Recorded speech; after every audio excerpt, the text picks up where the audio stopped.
What's up, YouTube? Today we're going to talk about what's in rotation, what it means, and why. Okay? So, first and foremost, the noticing will commence as the memes that maybe you're not so friendly are saying right now, but I can't help. We've got the only brass piece is this. This is from Tactical Gear. It is what he calls, we're not going to go through names and stuff because it's some of the names are funny, right? But so this is a piece that has some studs, some big studs, and I think that these are German style studs. I'm not sure though. The French studs are more delicate and pointy, I think. And we've got a main, a middle, and then the last two are together, because it kind of compacts it, although it makes it asymmetrical. This piece I like a lot. It also has a fist pound piece. I have several of these. I think that I have 3 that are steel, one of these, and then a couple various others that are like, one's aluminum, one is plastic. So I do like this pattern a lot. Don't think that I don't. When you really like something and you collect, you get more than one of it because you're going to want to carry it. You want one for the collection. You want one to carry. This is from East Coast Knuckles. I think they're calling it the Jack Ruby. I always forget who Jack Ruby is, but he has a neat name. So this is aluminum. As you can see, you've got a circle, an oval, a circle, and then like a dollop style center, maker's mark. This one is really meant to ride pretty high up on your digits. I get that there's a lot of people, and sometimes I fall into it, that really have to have everything right on the crest. That's just not always going to be the case. And I carry these when I'm walking into a spot and I'm not sure if there's going to be security there, basically.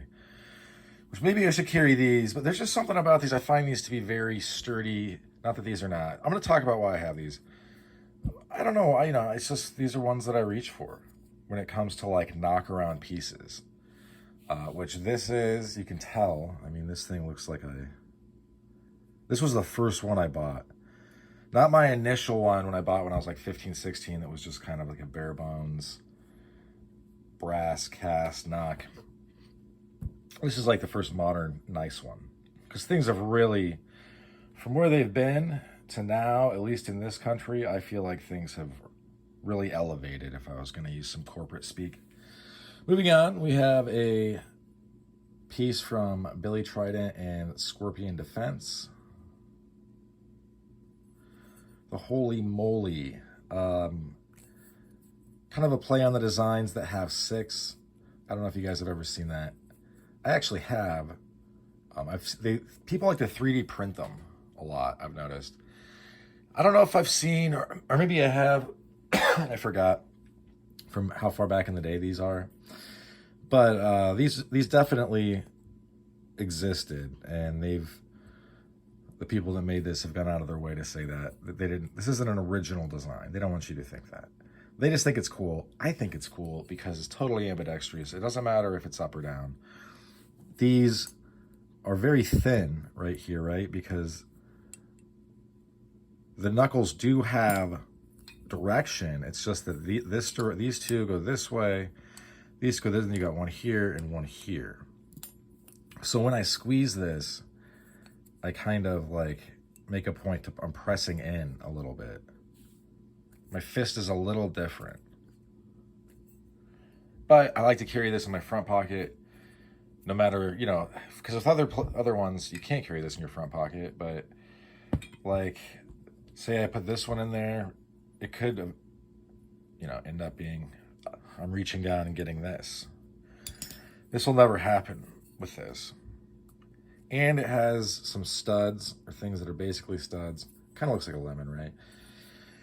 That would make strikes easier. It's a nice piece. So we've got these two sold by Zasbo Inc., I think. Lacey something, I think that's his name. Former Marine. I actually have a sticker of his here. Yeah, it's SZABOINC.com. And you'll find a bunch of stuff.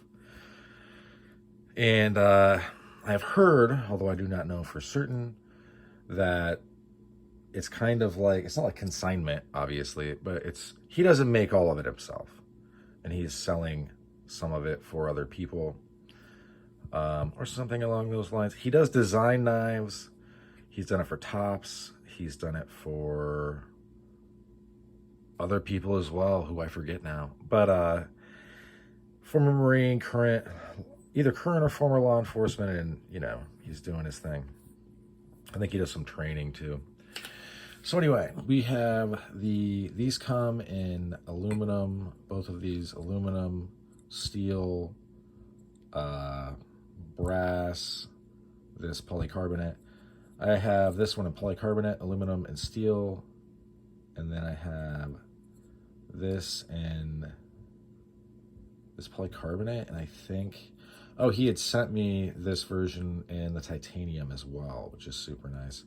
I don't have that out. These are just things that I'm going to be carrying. So for whatever reason, that's not in the rotation at this moment. When I go jogging, or if I go for a walk at night and I don't have anything else on me, I have this basically. There's a couple of reasons. One, this is extremely comfortable. It's ambidextrous, or it's not asymmetrical. It is symmetrical. Maybe that's a better way. It has these gnarly points. And with almost all, I don't know what kind of punch or what situation you would catch someone perfectly flush. I think with most knuckles, you're going to be catching them kind of cattywampus. But yeah, if in low light conditions, I think people would think this was a piece of glass I was somehow welding. This would really mess you up. It would kind of maul you, as well as obviously serve as an impact weapon. I mean maul just because it's like, some of this stuff is so sharp. You'd be wrecked. Has a bunch of standoff. This is a great piece.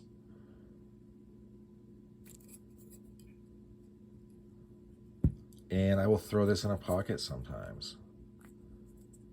Like if I'm just carrying Knucks that day and I have one in the back and one in the front pocket, I really like this piece. I need to get the aluminum and the steel. Nice oval shape. It's got a bunch of edges. It's got corners kind of, but they are rounded so they won't catch in your pocket. And it's just very intuitive.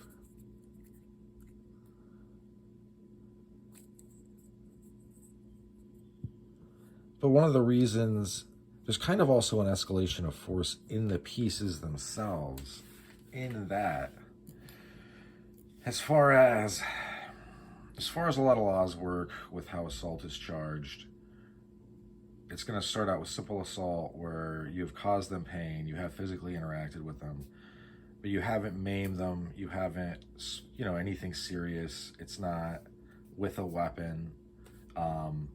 Obviously, self-defense is a defense that's an affirmative defense, where if you have to defend yourself, that's fine. I'm just saying that kind of like if you shoot someone, there is a chance that you'll be charged, whether or not it sticks or it's pled down or whatever. It's always going to be, at least in some estimations, better to be judged by 12 than carried by 6. I don't know about that, honestly, but I'll be goddamned if anybody puts me on my back but me, if I can help it. So it is what it is. So, but I do try to kind of try to mitigate the risks, and I weigh them out with the rewards. So if I'm all by myself, I'm getting attacked, it's dark out, I'm on a trail, in the middle of nowhere. It's a bike trail, so it's not like in the, you know what I mean? I'm not like hiking in the Alps. I'm just saying though, I'm by myself at night. Maybe some crackhead, heroin addict is jumping me for money. Although I'm actually friends with most of those people where I live, so it's not like the ones that are more permanent. The more transient someone is, the less they have really invested, obviously. So they're harder to make friends with. Also, they don't care. So this is like maximum overdrive as far as how much trouble I could possibly get into. This one, you get into some, I would say it's pretty low. This I feel like is medium. It's got these big ass studs that would definitely wreck stuff. And you don't have to hit to the face, but I'm assuming that what's happening is like you're in pretty deep shit. So you are trying to get yourself out of that in any way, in the fastest way. This one I would say is pretty low as far as everything. And same with this.